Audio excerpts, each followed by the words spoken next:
It's not a Nigerian guy who killed the taxi driver. It's a Tanzanian guy who shoot dead the taxi driver. To show that we mean business, and as a practical step of discouraging more Nigerians from going to South Africa, and even encouraging those who are already there to return back home, till then, South Africa Airways should be stopped. Their landing rights in Nigeria should be stopped. They should not have the right to fly to any part of Nigeria. Hello guys, and welcome to my YouTube channel once again. My name is Augusta Good. Thanks guys for stopping by to watch my... Before I start, let me address those who have been asking me about the xenophobia video I did. Actually, I woke up yesterday morning and I saw a message from YouTube. YouTube actually brought down the video, and YouTube sent a message to me saying that they have brought down the video because it's not healthy for the community. I understand, because I have a video of somebody, one of that guy that was burnt in the saga. I have the video of it I put a lot of the video on it. So that video, in fact, the video itself is not a good sight. It's not a good sight. Talking about it alone moved me to tears. So I understand when YouTube said they brought down the video. So today I just want to give an update, and I also want you guys to know that Nigeria is about to take a stand on this issue. I have to applaud Oshiomhole for the steps he's taking, for the idea he's bringing to the government, and at least this alone will calm the youths down, because he's speaking some very, very good points, and he's teaching us what to do. He's bringing out the right thing that should be done. But I will not end this video because I don't want to talk too much. I'm going to show clips on collective clips from different places I'm going to put together to sum up this video. But I just want to speak, just to say a little thing. I will not end this video without saying that my people are brothers and sisters in South Africa. I was telling somebody who had somebody in South Africa the other day, I said, please tell your person to start coming home now, because the anger and the bitterness I see in these people, it might come to a time they will say, oh, we are no longer flying. It's no longer safe to fly there. You know, they will not want to bring our people back home, and by so doing we'll have our Nigerian people trapped back there in South Africa, and then the killing will continue. So I am saying, I'm reiterating what Oshiomhole has said in this video. My brothers and sisters in South Africa, please, now that it is still easy for you, I understand that the owner of the owner of Airpeace has volunteered to give a free flight for every Nigerian living in South Africa. I don't know the rules or how you have to do it for you to be able to join that airline and come back to Nigeria. Please, I know it is difficult at this point because you already have businesses, you are established. Change is difficult sometimes to change. You are established, but I tell you, it is better and it's easier for you to have a life than you staying there because of your property, and at the end of the day you lost the property and you also end up losing your life. Oshiomhole is saying now that Nigeria should take a step by banning all South Africa planes from landing in Nigeria. They will not have the right to land in Nigeria anymore. So this thing now is brewing gradually, it's brewing like small. So my people back home, please, now that it's easy, now that you can still trace your way back home, please and please trace your way back home now that it is still healthy. Because it will come a time where you might not have the opportunity. You want to come, but you will not have you cannot come back to Nigeria. Now that you can still come back to Nigeria, now that you can still come back home, please do take this opportunity and come back home. Now enjoy the remaining part of it. It's not a Nigerian guy who killed the taxi driver. It's a Tanzanian guy who shoot dead the taxi driver. Not a Nigerian. No, not a Nigerian. With a pistol, with a handgun that he snatched it from the officer. So those guys selling drugs there at Brown Street, they are not a Nigerian. No. There's not even Nigeria that is selling drugs. Tanzanians. No Nigerians there. The Pretoria, you see the whole of Pretoria. Yeah. You see drugs is in the hands of Tanzanians. This is their territory. Persons from Nigeria who are dealing drugs in our country, who are harming our young people by drugs easily available to them, a belief that Nigerian nationals are involved in human trafficking and other abusive practices. This kind of assistance of ensuring such persons don't come to our country would be of great assistance to our nation. The question arises, how can a city in South Africa be 80% foreign nationals? That is dangerous. You won't find South Africans in other countries. It is not xenophobia. Everybody just arrives in our townships and rural areas and set up businesses without licenses and permits. We are going to bring this to an end. Review the development in South Africa, particularly as it affects the attack on foreigners, particularly blacks, if not exclusively blacks. And a lot of these people are clearly Nigerians. Having listened to all the explanations from the authorities in South Africa, these people are neither being accused of being illegal immigrants, nor are they reportedly involved in any illegal activities. Those who have business permits to set up businesses, whether they are traders, they are into manufacturing, whatever businesses they are into, they are operating within the letters of the law of the South African government. Over the past 1 year, virtually every other week, Nigerians are being wasted in one part of South Africa or the other. And we know that the government has had conversation with the South African authorities, drawing their attention to these and other abuses to which Nigerians have been subjected to. But the escalation in attack on foreigners, which include many of whom are Nigerians, have reached a level that is no longer tolerable. At some point, people wonder whether these attacks have the backings of South African government. What has been clear over the period is that the South African authorities has not demonstrated sufficient commitment to bring these attacks to an end.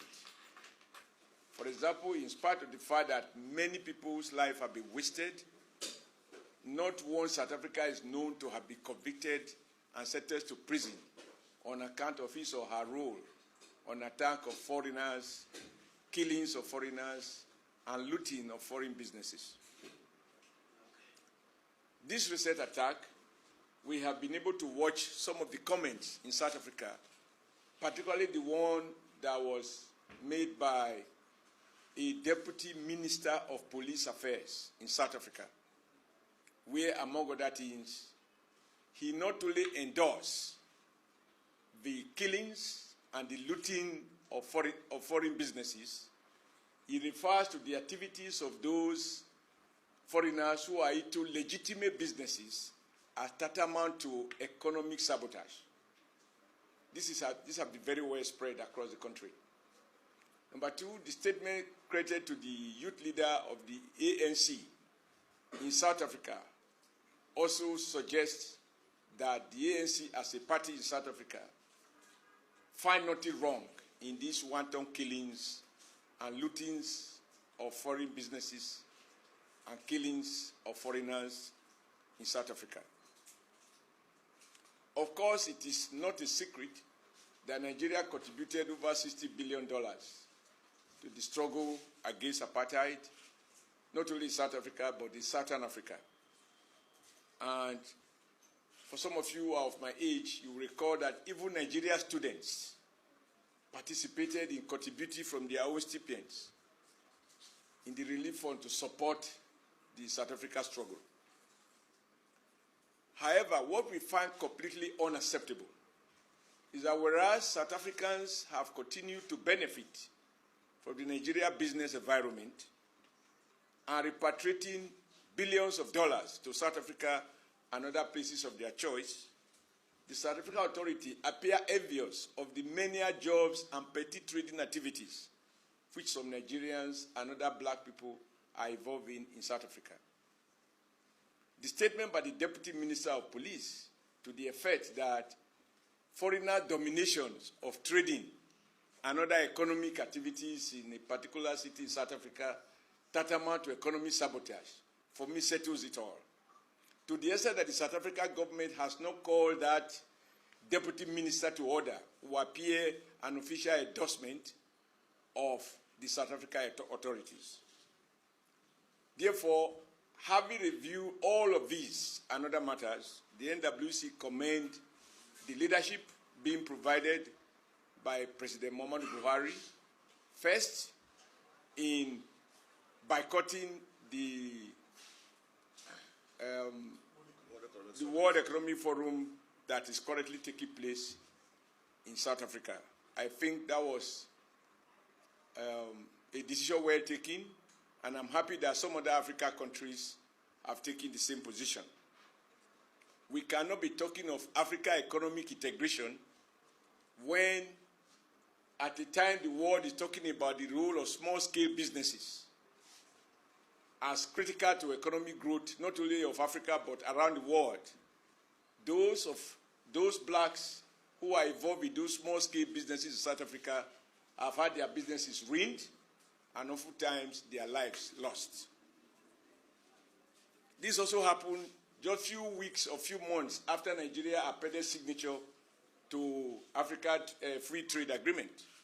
What is the essence of having an Pan-Africa trade arrangement if African governments cannot protect the interests of Africans that are doing legitimate businesses in their country?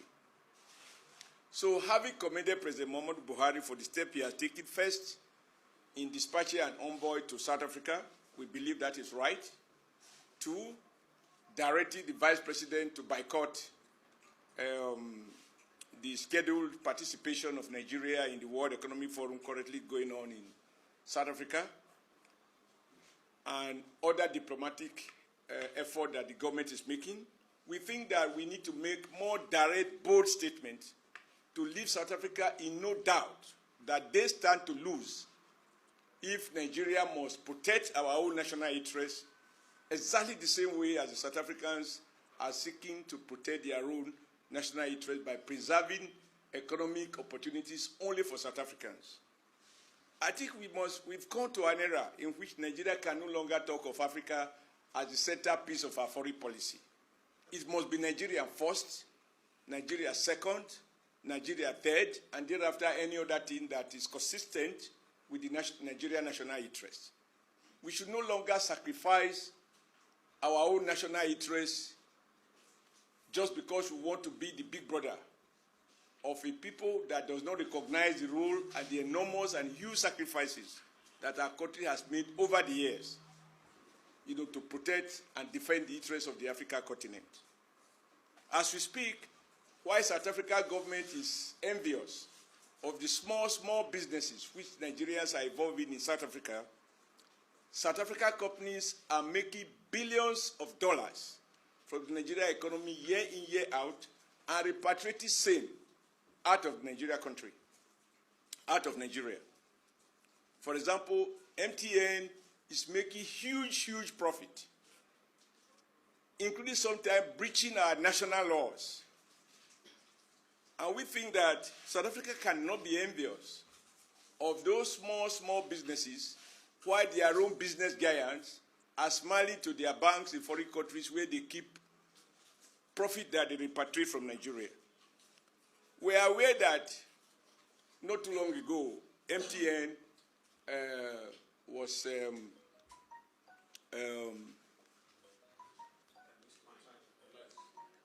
pardon? No, was penalized. That is a different thing. Was listed in the Nigerian stock market. And as a result, some Nigerians have bought shares in MTN. But I think in moments like this, and in order to send a very strong message to South African authorities and South African people, it is worth it for Nigeria government to take steps to take over the remaining shares of MTN that are owned by South Africans, so that MTN become fully Nigeria owned.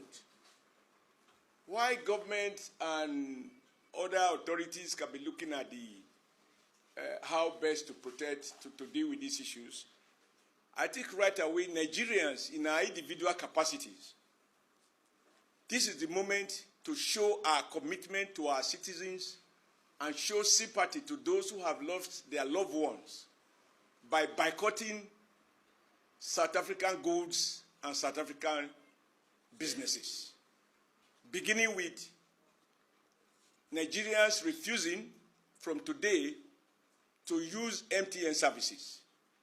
Happily, we have indigenous network like Glo. We have another network, Airtel, and I believe Nine Mobile or whatever.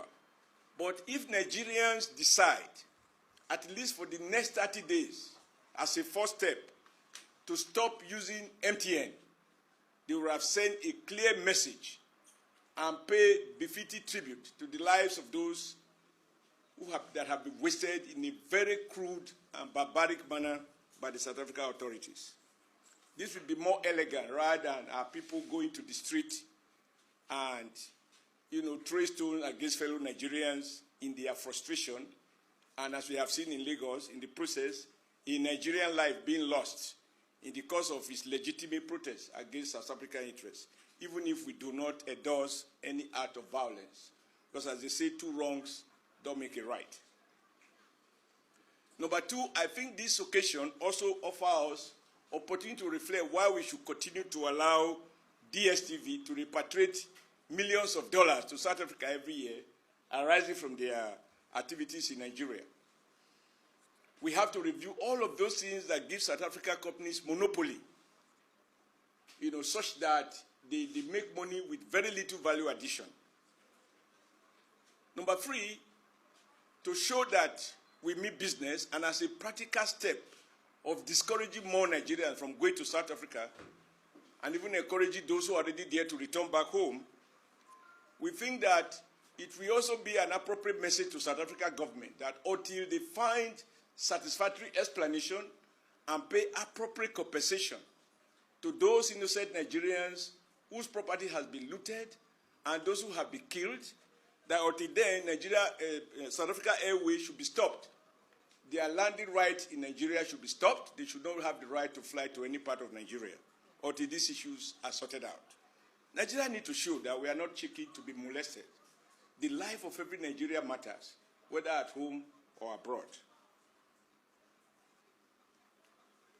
Again, as part of the rip-off, which many South African companies are involved in, many Nigerians believe that ShopRite is owned by South Africans. They are repatriating money purely from franchise.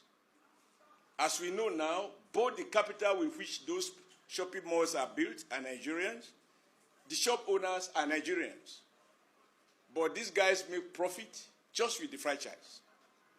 I believe this moment also imposes obligation on government to review any of the agreement that enables South Africans to begin to develop monopoly in our commercial, in our commercial life. We also know that Standard Chartered Bank and Stanbic Bank, these are all South African banks. Nigeria may have small shares there, if any. It is time to ask them to wind up so that Nigeria banks can take advantage of their departure to expand their operations and maximize their profit, and Nigeria government make up a legitimate tax from the profit generated by these banks. I believe that taking these and other measures, which the government should be able to do without wasting much time, that we will have enough to save for Nigeria by transferring this business. Thank you guys for watching this video. I do hope you gain one or two things from this video, and this video has made you to understand more about what is happening around us. Please, if you have not subscribed to my channel, please do subscribe to my channel, and don't forget to give me a thumbs up and click on the notification button. That way you will know whenever I upload a new video. Thank you very much. Love you.